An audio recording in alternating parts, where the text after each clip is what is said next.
அதிசயம்!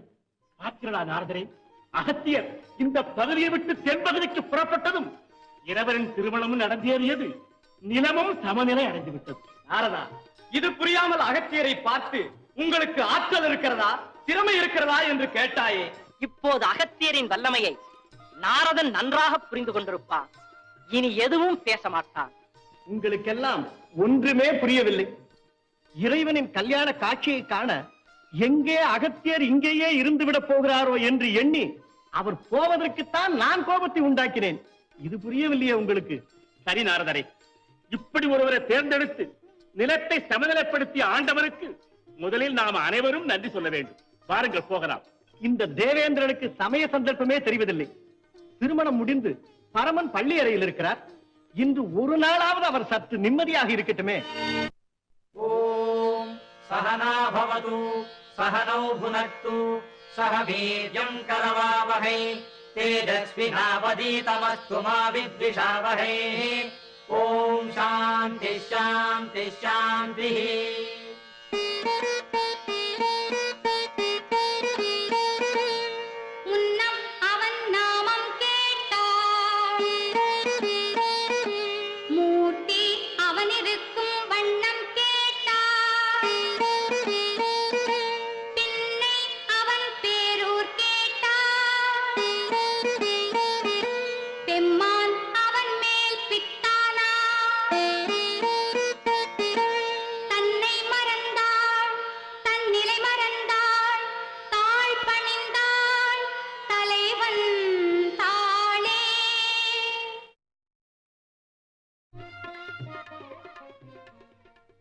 உலகை காக்கும் பரம்பொருளே, என்னை காக்க வந்த திருவருளே, உங்களை அடைய பலகாலம் தவம் இருந்தேன். அதன் பயனை பெற்றுவிட்டேன். கல்யாண சுந்தரராக வந்து என் கரம் பிடித்த காட்சியை பூர்வத்தில் நான் பெற்ற பெரும் வரமாக நினைத்து பூரிப்படைகிறேன். இமவான் பெற்ற உமாதேவி, என் உள்ளம் கவர்ந்த எழிலரசி, என் இதயம் திறந்து சொல்கிறேன். இன்றைய தினத்திலிருந்து என்னில் சரிபாதி நீ, உன்னில் சரிபாதி நான். இறைவா, தங்கள் திருவடியை அடையத்தான் பெருந்தவம் செய்தேன். ஆனால் உங்கள் திருமேனியில் எனக்கு சரிபாதி கொடுத்து விட்டீர்கள் என்றால் நான் திரும்பவும் பாக்கியசாலி. இன்று என் மகிழ்ச்சிக்கு எல்லையே இல்லை. தேவி, உன் மகிழ்ச்சியிலே எனக்கும் பங்குண்டு. அப்படி என்றால் என் மனக்குறையிலும் தங்களுக்கு பங்கு இருக்க வேண்டும் அல்லவா? என்ன குறை? உலகாளும் இறைவன் இணையாளும் நாயகனாக வரப்போகிறார் என்று என் தந்தை பலமான ஏற்பாடுகளை செய்து வைத்திருந்தார். அதற்கு என்ன பங்கம் வந்துவிட்டது இப்போது? பங்கம் ஒன்றுமில்லை. ஈசனின் திருமணம் ஆயிற்றே, எண்ணற்றவர்கள் வருவார்கள் என்று ஏராளமாக செய்து வைத்த ஆகாரங்கள் எல்லாம் அப்படியே இருக்கிறது. இதுவரை உணவருந்த ஒருவர் கூட வரவில்லை. உங்களுடன் வந்திருப்பவர்கள் எல்லாம் அருந்தபசிகள், அருந்த பசியில்லை என்கிறார்கள். தேவர்களோ எதுவுமே தேவையில்லை என்கிறார்கள்.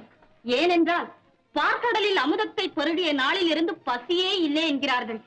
மற்றவர்களை கூப்பிட்டாலோ உணவை வெறுத்தவன் தான் யோகி என்று தத்துவம் பேசுகிறார்கள். இப்படி இருந்தால் எப்படி? மாப்பிள்ளை வீட்டாரில் சாப்பிடக்கூட ஆட்கள் இல்லையே என்று எங்கள் வீட்டார் பேசுவது எனக்கு சங்கடமாய் இருக்கிறது. வந்து அனைவரையும் சாப்பிட சொல்லுங்களேன். தேவி, உணவருந்துவதில் வல்லவர்களெல்லாம் என்னிடமும் இருக்கிறார்கள். எல்லோரையும் அனுப்புகிறேன்.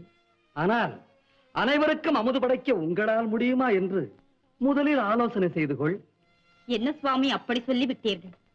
மலைகளிலெல்லாம் உயர்ந்த மலைக்கு அதிபதி என் தந்தை. எங்களிடம் இருக்கும் செல்வத்திற்கு எல்லையே இல்லை. எல்லா உலகங்களில் இருந்து எத்தனை பேர் வந்தாலும் அத்தனை பேருக்கும் ஒரே சமயத்தில் அமுது படைக்கும் சக்தி எங்களுக்கு உண்டு. சக்தி? உன் சக்தி எனக்கு தெரியாதா? பிறகு என்ன சந்தேகம்? அனைவரையும் உணவருந்து அனுப்புங்கள். அனைவரும் வேண்டாம். முதலில் இருவரை அனுப்புகிறேன். அவர்களுக்கு திருப்தியாக அமுது படையுங்கள். என்ன சுவாமி ஏளனம் செய்கிறீர்கள்? எத்தனையோ பேருக்கு செய்து வைத்ததெல்லாம் அப்படியே இருக்கிறது. இருவரை அனுப்புகிறேன் என்கிறீர்களே. முதலில் இருவர் பசி தீரட்டும். சரி, உங்கள் இஷ்டம்.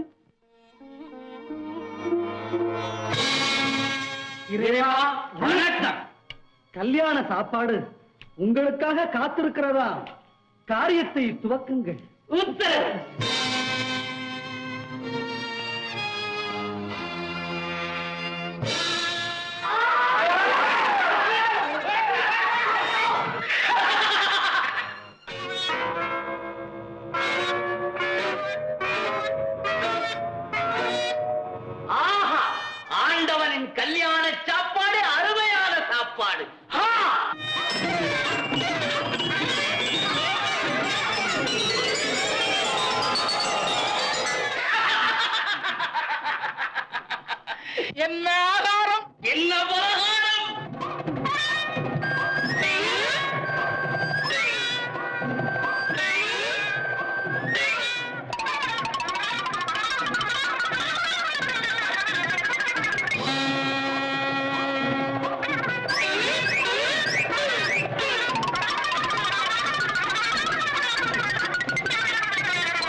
தேவி, நாங்கள் என்னவென்று சொல்வது?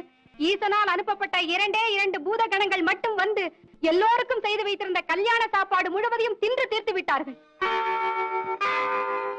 இப்படியே அவர்களை விட்டுவிட்டால் எங்களை எல்லாம் சேர்த்து விழுங்கி விடுவார்கள் போல இருக்கிறது.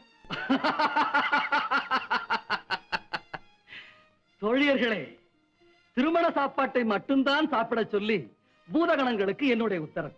அதை மீறி உங்களையெல்லாம் தின்று விட மாட்டார்கள். பயப்படாதீர்கள், சென்று வாருங்கள்.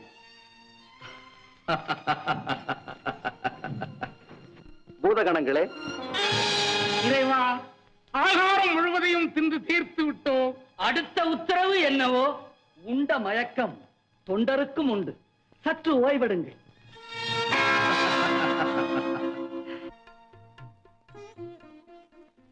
உங்களால் தயாரிக்கப்பட்ட உணவையெல்லாம் என்னால் அனுப்பப்பட்ட 2 தின்று தீர்த்து விட்டார்கள். மற்றவர்களெல்லாம் அனுப்பட்டுமா? அவர்களுக்கெல்லாம் எப்போது உணவு தயாரிக்கப் போகிறீர்கள்? நிமிர்ந்து பார். எதற்காக இதை சொல்ல வந்தேன் என்றால், மலைகளிலெல்லாம் உயர்ந்த மலைக்கு அதிபதி உன் தந்தை. உங்களிடம் இருக்கும் செல்வத்திற்கு எல்லையே இல்லை.